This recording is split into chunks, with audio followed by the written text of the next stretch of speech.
rAVe Radio. With rants and raves, you'll be okay. And today is your lucky day. It is rants and raves with Gary.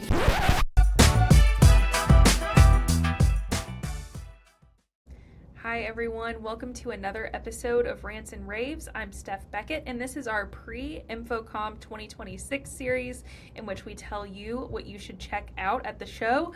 Joining me this time is Peter Herb from Shure. Peter, first of all, welcome to the podcast. Welcome back. Thanks so much, Steph. Great to be here. Always a good time.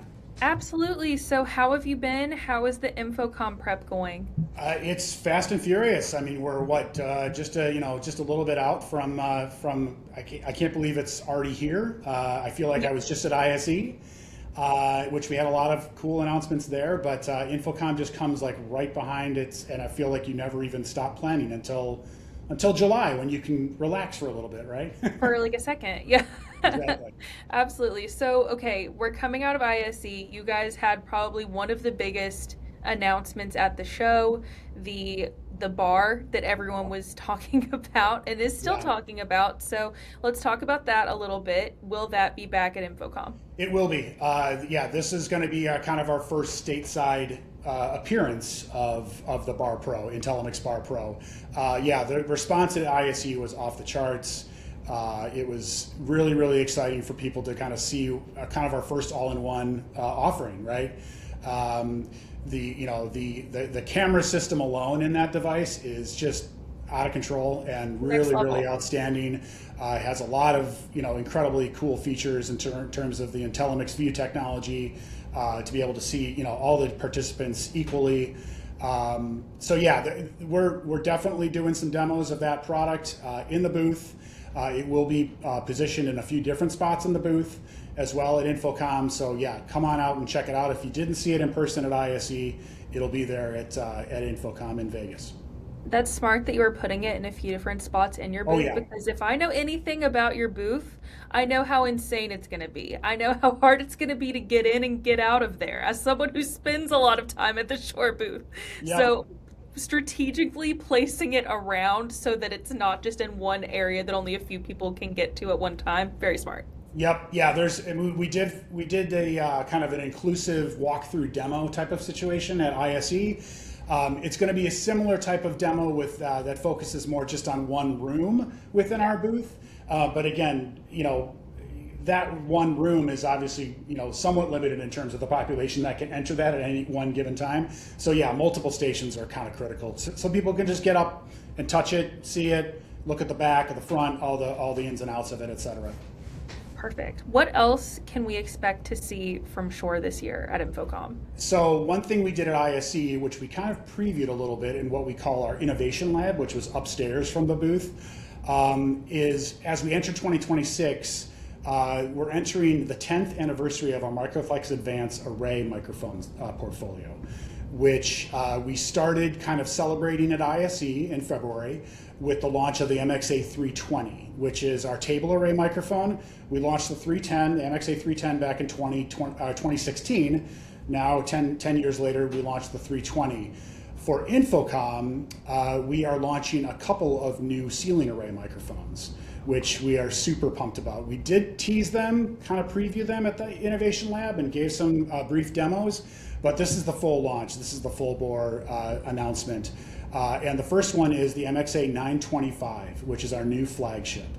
That replaces the 910, which came out in 2020. I'm sorry, it replaces the 920, which came out in 2022, which replaced the 910 back in 2016. So a lot of dates to keep track of there. But that is the 925, MXA 925 kind of represents kind of where we're going with ceiling array technology in terms of the pinnacle of what Shure offers in the MXA line. And the main reason that the 925 is super exciting is its AI-enabled DSP platform that is built into the microphone.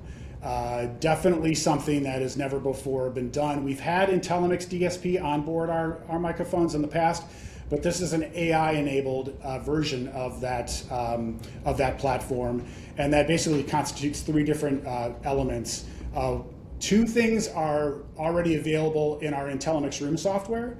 It's AI denoiser, which is like a noise reduction for like crinkling chip bags, pen clicks, those types of things. Goldfish. I remember the commercial. Right, goldfish. Yeah, right, exactly, the goldfish.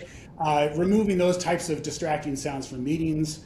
And then there's another one called AI deverb, which basically, kind of like in the room I'm in right now, I wish I used it, I wish I had it on, basically it has a lot of like hard surfaces in a room, like glass or concrete or hard walls.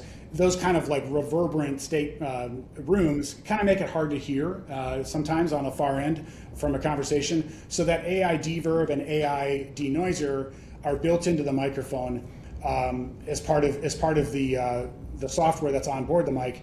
And then we also are introducing the AI AEC, which is AI acoustic echo cancellation, which really has never been done before on a microphone itself. And we're super excited about this in particular, just because echo is one of those things that's just inherently a part of video conferencing that you're always trying to chase and remove because it's super distracting and obviously makes a call really short, right?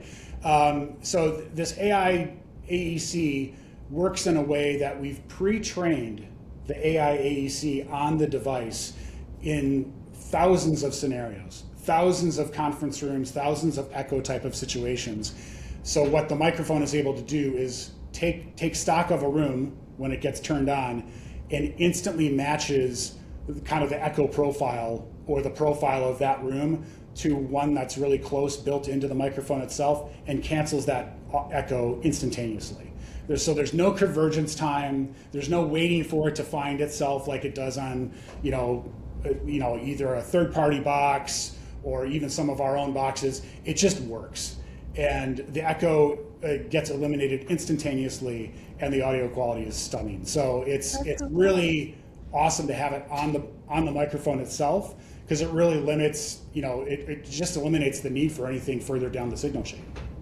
What did that testing process look like? Because you mentioned that you've run it through so many scenarios. What was that like? It's basically just testing in the labs of Shure to kind of figure out, throw all these different challenging scenarios to the microphone, to the AI AEC that's built on the device itself, and just having it go through the paces and constantly refine and learn over time.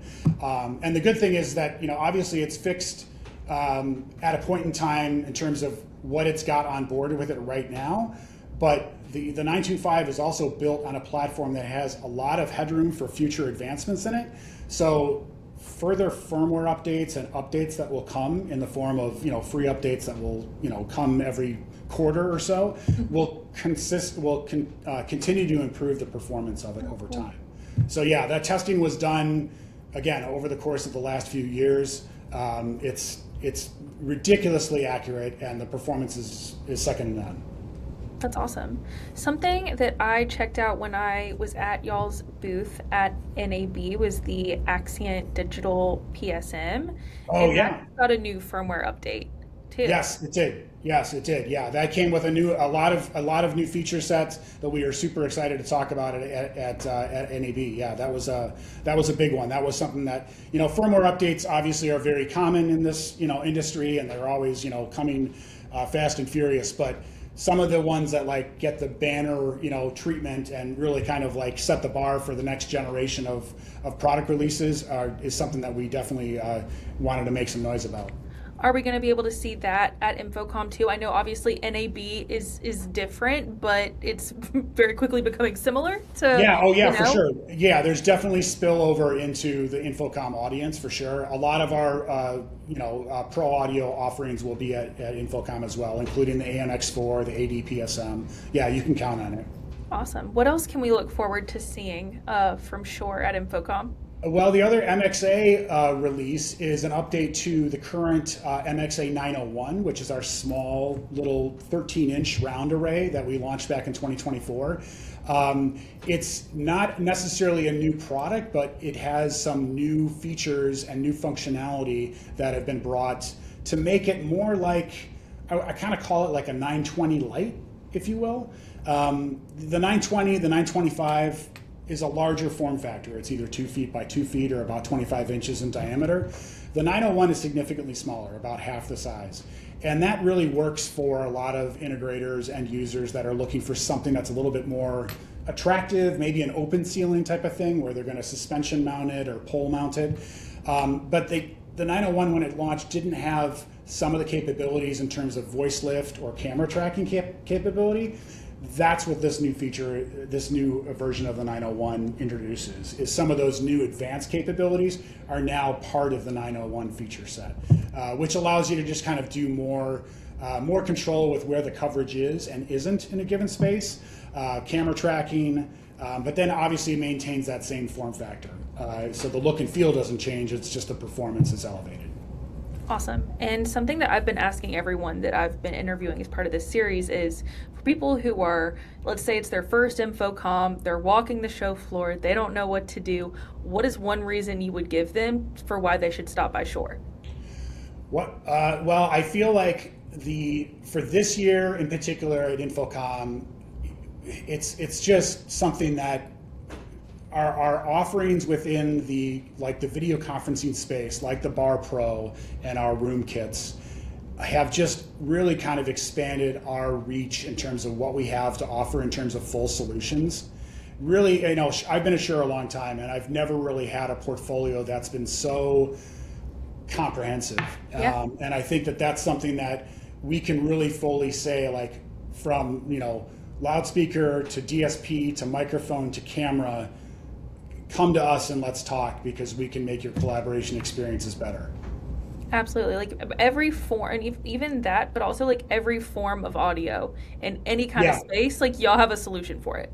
Correct. So like no matter where they're trying to go, what they're trying to do, of course, collaboration and conferencing, but y'all have such a name in literally every point that has anything to do with audio at this point that I feel like y'all are just trusted to do anything. For the next 100 years, right? We just did 100 years last year, so now we're in 101 and then moving forward. So yeah, continuing to push that envelope and continuing to kind of offer solutions for anything that people can throw at it from an audio challenge perspective. Awesome. Well, Peter, thank you so much for coming and joining on this episode of Rants and Raves. Last question for you. Where can people find more information on Shure? Where can they find you guys also on the show floor? Show floor is C9018 in Central Hall. And our InfoComm landing page is probably the best place to go check us out, which is just shure.com/InfoComm. Amazing. Well, Peter, thank you so much. Great to see you, Steph. Thanks. Of course, and don't forget, everyone watching or listening, for all of your InfoComm news, don't forget to also go to ravepubs.com/InfoComm. Other than that, we will see you in Las Vegas very soon. All right. Bye, everybody. rAVe Radio with Rants and